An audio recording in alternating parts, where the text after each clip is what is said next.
Saudara-saudari yang dikasihi oleh Allah, hari Minggu ini pesan-pesan baik Injil maupun bacaan-bacaan yang diperdengarkan kepada kita memanggil kita menjadi seorang murid yang sejati. Dan untuk itu secara negatif Yesus mengatakan demikian, jika hidup keagamaanmu tidak lebih benar daripada hidup keagamaan ahli Taurat dan orang-orang Farisi, sesungguhnya kamu tidak akan masuk ke dalam kerajaan surga. Lewat teks ini Yesus mengawaskan cara menghayati hidup secara tidak benar dan penuh kepura-puraan. Janganlah pura-pura. Dalam rangka mengetengahkan kualitas hidup sebagai seorang beriman, Yesus secara implisit juga mengawaskan beberapa hal. Yesus mengawaskan cara menghayati hidup secara tidak benar. Secara tidak benar artinya yang nampaknya seorang beriman, padahal tidak. Yang tidak mempunyai kualitas demikian diumpamakan dengan apa? Dengan garam yang tawar atau pelita yang diletakkan di bawah gantang, sebagaimana kita dengar dalam bacaan Injil minggu lalu. Garam yang tawar itu berarti hanya nama dan identitas garam. Tertulis garam, nampaknya garam, bentuknya garam, tampilan luarnya garam, tetapi kualitasnya tidak garam. Karena apa? Karena tidak lagi asin. Apa jadinya dengan orang yang kualitas hidupnya seperti ini, yang hanya tampaknya tidak lain selain dibuang dan diinjak oleh orang. Dalam Injil Matius hal ini kita dengarkan bunyi yang demikian. Seperti yang saya ungkapkan tadi, jika hidup keagamaanmu tidak lebih benar dari hidup keagamaan ahli-ahli Taurat dan orang Farisi, sesungguhnya kamu tidak masuk ke dalam kerajaan surga. Wah. Padahal untuk orang Yahudi, ahli Taurat dan orang Farisi, itulah panutan dalam hal hidup beragama. Mereka itu yang mengenal hukum Tuhan, mendalami hukum Tuhan. Mereka lah yang akrab dengan sabda Tuhan.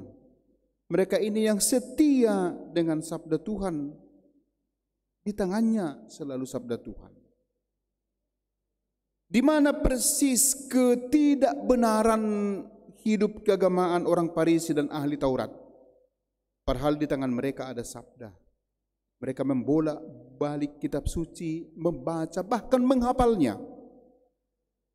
Kaum Farisi dan ahli Taurat menjalankan hukum dan peraturan keagamaan dengan sangat hati-hati. Detail mereka laksanakan. Jika demikian, apa yang kurang? Kendati demikian, mereka mempunyai kekurangan ini. Tidak memiliki dalam diri mereka roh semangat dalam menjalankan hukum itu. Mereka nampaknya saja menjalankan hukum dan peraturan keagamaan. Orang Farisi dan ahli Taurat nampaknya kelihatannya baik, tetapi tidaklah demikian. Kebaikan mereka hanyalah superficial, yang hanya tampaknya di luar saja. Mereka sedemikian ketat menjalankan aturan sehingga mereka menjalankan aturan demi aturan itu sendiri. Motivasi perbuatan mereka juga hanya untuk dilihat bahwa mereka patuh pada aturan. Demikian akhirnya mereka mendapat pujian dari orang. Namun mereka tidak mengenal roh semangat di balik aturan yang ada. Mereka tidak mengenal nilai yang seharusnya dibela dan diperjuangkan dari hukum, di balik hukum dan peraturan itu.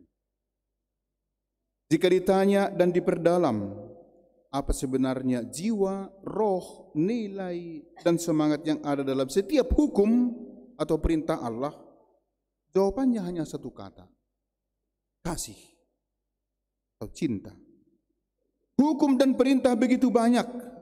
Ini merupakan aplikasi dari hukum utama: mencintai Allah dan mencintai sesama.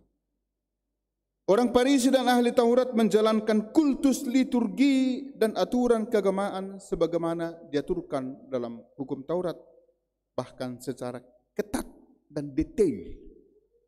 Kesalahan sedikit pun sudah menjadi persoalan bagi mereka, soal besar. Mereka menghidupi keagamaan dan menjalankan kewajiban ritus keagamaan demi aturan, maka pantang salah, pantang melanggar aturan. Kalau ritus demikian harus dijalankan seketat mungkin.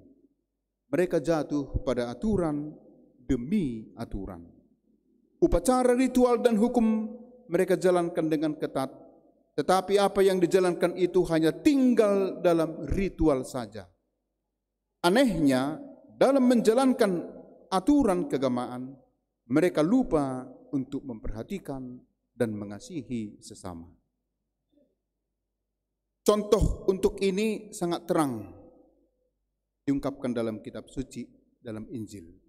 Dalam perumpamaan orang Samaria yang baik hati, hal ini sungguh nyata. Demi menjalankan ritus keagamaan, dan itulah yang paling utama, maka imam yang melihat seorang yang perlu ditolong di tepi jalan karena dirampok, seolah-olah tidak melihat dan membiarkan, meninggalkan begitu saja. Mengapa dia meninggalkan begitu saja?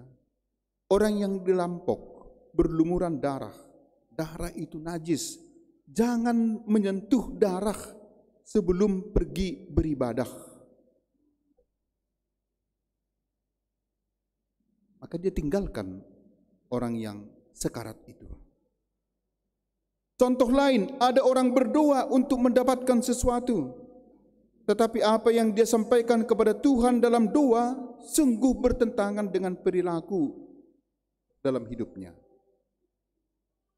Dia meminta kepada Tuhan, Tuhan berilah kami rezeki, tetapi seharian misalnya tidur-tiduran. Saudara-saudari, bagaimana hidup keagamaan yang benar? Hidup keagamaan yang benar, menjadi murid yang sejati, seperti diharapkan oleh Yesus, adalah adanya keseimbangan antara cara beriman, cara berdoa, dengan cara hidup. Lex orandi, lex vivendi, lex credendi. Hendaklah tampak dalam diri seorang beriman sebagai buah dari imannya, buah dari doa, dalam hidup sehari-hari, bahwa dia semakin peduli, semakin mengasihi. Orang yang semakin berdoa harusnya nampak dalam hidupnya yang semakin mencintai Allah dan mencintai sesama. Dan ini ditampakkan dalam kegiatan kultus liturgi dalam hidup sehari-hari. Juga tidak benar kalau dikatakan cukup hidup dengan baik tanpa mengadakan kultus liturgi. Itu juga tidak baik. Maka perlu keseimbangan. Untuk yang terakhir ini Yesus menasihatkan bahwa dia datang bukan untuk menghilangkan hukum Taurat, tetapi dia datang untuk menggenapinya. Menggenapinya artinya membuat apa yang sebelumnya belum sempurna menjadi sempurna. Orang-orang Farisi berpegang pada hukum dan mengatakan diri sebagai orang yang sangat taat kepada Allah, tetapi mereka sering menolak kebutuhan sesama, tidak memperhatikan sesama, tidak peduli satu sama lain. Demi melaksanakan tugas ritus keagamaan, seorang imam dan levi menghindar, menutup mata akan kebutuhan orang di pinggir jalan. Menurut Yesus, kita tidak bisa pisahkan relasi kita kepada Allah dan relasi kepada sesama. Jika kita tidak dapat menemukan Allah dalam pribadi saudara dan saudari, kita tidak dapat mengatakan bahwa kita sungguh mencintai Allah. Apa yang tidak kamu lakukan untuk saudaraku yang paling hina ini, itu tidak kamu lakukan kepadaku. Kata Tuhan itu kepada orang-orang pada saat terakhir di pengadilan terakhir. Saudara-saudari, Yesus mengharapkan kita lebih dari sekedar pelaksana hukum. Menjadi murid berarti mencintai Allah, mencintai sesama, mencintai saudara dan saudari. Mengasihi Allah berarti juga seperti Allah peduli terhadap manusia, menginginkan kebaikan manusia. Menjadikan kasih sebagai dasar dan landasan dalam berelasi dengan Allah dan sesama. Keprihatinan utama seorang murid Yesus adalah bagaimana mereka bisa lebih sanggup melayani dan mencintai Allah dan sesama.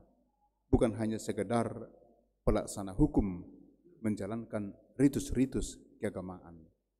Ritus keagamaan mendorong banyak orang untuk bertindak sesuai dengan kehendak Tuhan. Kita doakan pekerjaan kita dan kita kerjakan apa yang kita doakan. Begitulah hidup yang seimbang.